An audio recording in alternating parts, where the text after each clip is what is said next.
there just like you did. Run it out. Right up there. Put it on his head. Other water bottle, Ronnie. I'm hitting hard, man. Come on, give it to him. Give it to him. Jones says, I'm hitting hard. You know, something I noticed about the cornermen also, Joe, is the way they jumped in the ring. The Toney counts, they took their time getting in. On the other hand, Jones's people, they jumped in the ring with a lot of enthusiasm. Well, because they know they have this. Exactly right. That's the right way to read it, see. Roy Jones Jr.'s corner is very, very excited. They know that they're just minutes away from another world championship fight. James Toney people, I think, are a little confused, as well as James Toney are, as to what's going to happen next. And I don't think it bodes well for James Toney at this point. And his corner is reflecting that in their actions. Here's the bell for round number 10, and the hourglass dripping away the sand for the champion, James Lights Out Toney. 9 minutes left for him to perhaps retain his championship with a dramatic knockout. He's done it before. He did it in his last fight in the 12th round against Prince Charles Williams in the same ring. Even though he was ahead slightly on the scorecards, he landed that big right hand to put his man to sleep, and he's looking for a bit of deja vu in this one. Jones quickly using that counter left. Toney threw that right hand to the body. Jones countered it, bang, right over the top, and then bounced off the ropes and just kind of raised his hands and slithered off the ropes away from James Toney. The body work that we're used to seeing Toney do, he hasn't really had a chance to put it together, so it's really not much use unless he's going to use it as a decoy to go to the head now. The body attack has been dismembered by three things. One, James Toney hasn't really taken it, didn't do it early enough. Number two, Roy Jones Jr. won't let him because he's tying him up. And number three, Richard Steele breaks it up pretty darn quick once they do get on the inside. Sounds like a shutout in that capacity, huh? Yeah, it's really hard to get your body work off when you got a guy like Jones that is just so adept at turning and twisting. And look, throwing hands up, and just he's got great radar, and it's hard to get a solid shot off body or head. Look at Toney, his back turned to him again. I don't know. Yeah, I'm about to ask you about the meals. You mentioned he may have had 6 meals, Toney, the champion, since the weigh-in, and he blew up some 16, 18 pounds. Could we now be seeing the effects of that? Well, you know, like I said, it doesn't look like James is real sluggish. It just looks like Roy Jones Jr. is in supersonic speed right now. I think this is the same James Toney we normally see. It's just that he's got a guy in there that is just head and shoulders athletically above him and can fight to boot. This kid is just brilliant in the ring, Roy Jones Jr. And James Toney, I don't think it's the weight so much as this style is just killing him. You have to love the way that Toney is, or rather Jones is negotiating the clock here in this round. He steps away, runs to his right, then slicks back to his left, lands a couple, leaves the scene of the crime, then back inside. Even on the ropes, he, as you mentioned, ties up well. He ties up well. He looks nonchalant. He's looking around the audience. He jumps in with sneaky punches. When you think he's not going to punch on the inside, he whips 3 and 4 punches to your belly. He backs off, jumps in. Oh, man. This is any trainer's worst nightmare, this type of fighter. And there's not many of them out there. Maybe Pernell Whitaker is as tricky as this kid. Toney's right hand landing there, but he didn't really find the kisser with it.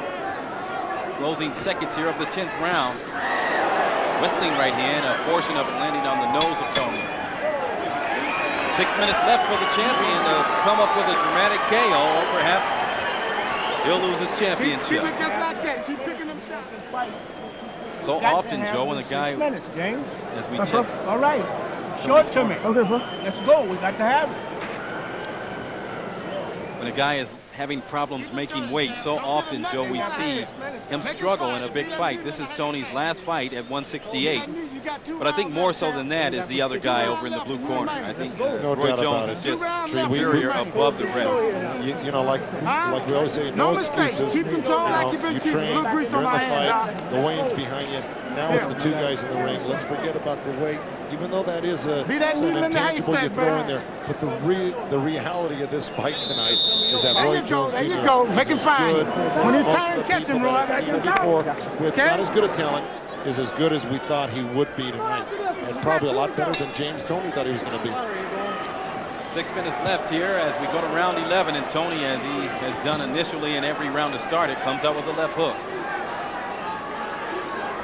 Toney being encouraged to go after his man. He's really tried. There, a pretty good left hook from Toney. You see how Roy Jones stuck out his hand straight and put his head back, like trying to beautiful left hook by Roy Jones. Right and he just turns and slides off the ropes, and the punch from Toney lands on his off his forearm.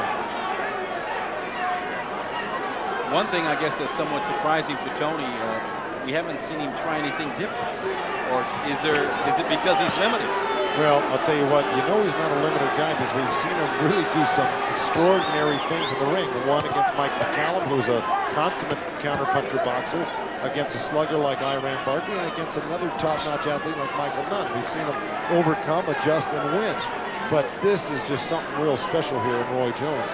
You've got a guy that really, you're going to have to come up with a real star-like performance to beat a guy like Roy Jones. I can see him going undefeated as long as he wants to be, as long as he stays in shape and keeps his head on straight.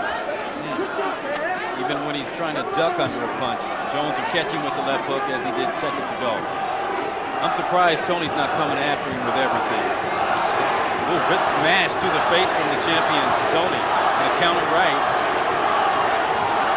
He should be all over him right now, though. He's hard to catch. Look at the feet. Just watch his feet. They never stop. And once they do stop, he'll tie you up and then hit you. Look, oh, beautiful left hook. He gets on both sides here. This is incredible to see Toney get waxed like this on the ropes. Toney got hit with a good right hand. I know he's a little stunned, but I know he's going to play possum here and come out of it with something. He just looked to do it, but Jones got his distance again because he knows that same very thing, that Toney was playing a little bit of possum off that good shot, but not enough to put him down or out. Final minute here of round 11. Jones trading in center ring here. Well, Richard Steele getting dangerously close when they're both trading punches on the break there. It's been all Roy Jones Jr. so far. Oh boy, how many times has he done that to James Toney and jumped in with that left hook? Toney's got nothing on his punches at this point either. I think he's hurt now too, Joe. To the body and upstairs. Look at Toney. He is a bad dude, let me tell you. He'd like this fight to go on for about 38 rounds. He could probably win it. Yeah, then he might win it. But in 12 rounds, you ain't going to beat Roy Jones Jr. Final seconds here of round 11. And of course, everyone's curious about what Toney will do in the final 3 minutes of work. We know he has his work cut out for him, and he's been there before. Can he pull it out once again? Final instructions in the corner of Toney. We need him. Come on. We need this here.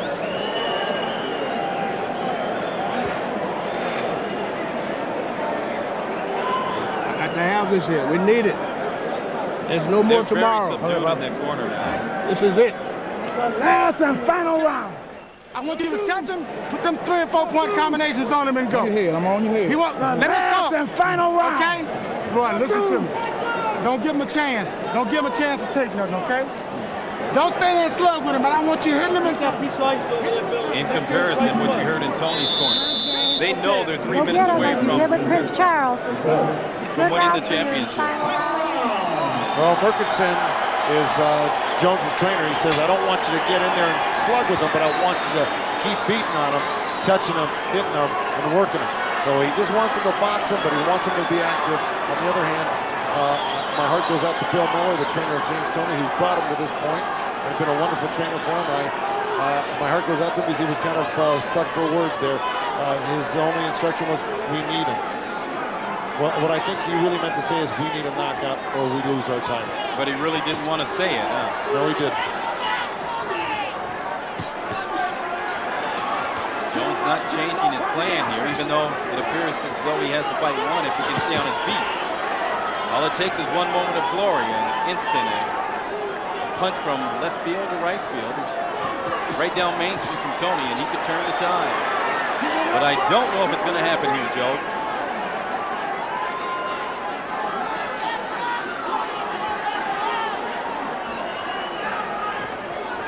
This has been a magical ring for some of the big-time names in the world of boxing. George Foreman late in the fight when he seemed to be all but beaten.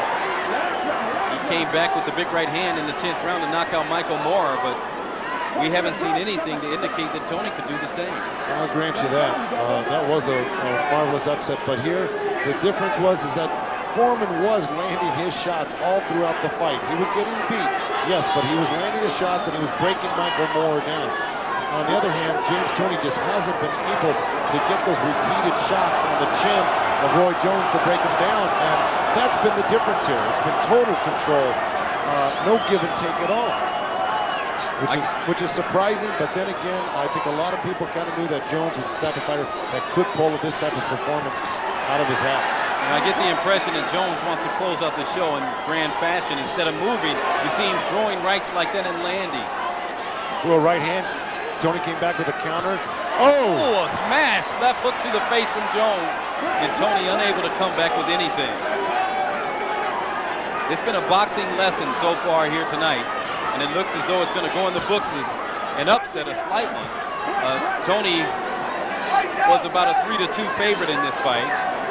They opened the fight at even here at the MGM, and the public quickly jumped on Toney.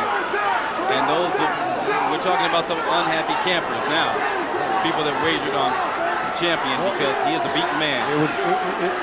Looking back on it, it's hard to bet against a guy, a winner like James Toney, especially with some of the brilliant things we've seen him do. But here we just saw the emergence of a true superstar in this game, and it's Roy Jones Jr. Jones wants to finish in grand fashion here as he's starting to get more aggressive in the final 10 seconds.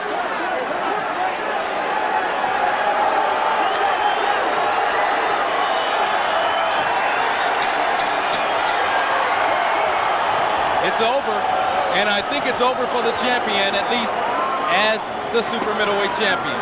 Roy Jones Jr., splendid indeed, splendid enough for the upset, or at least so it appears, Joe Wilson. I got it, a shutout.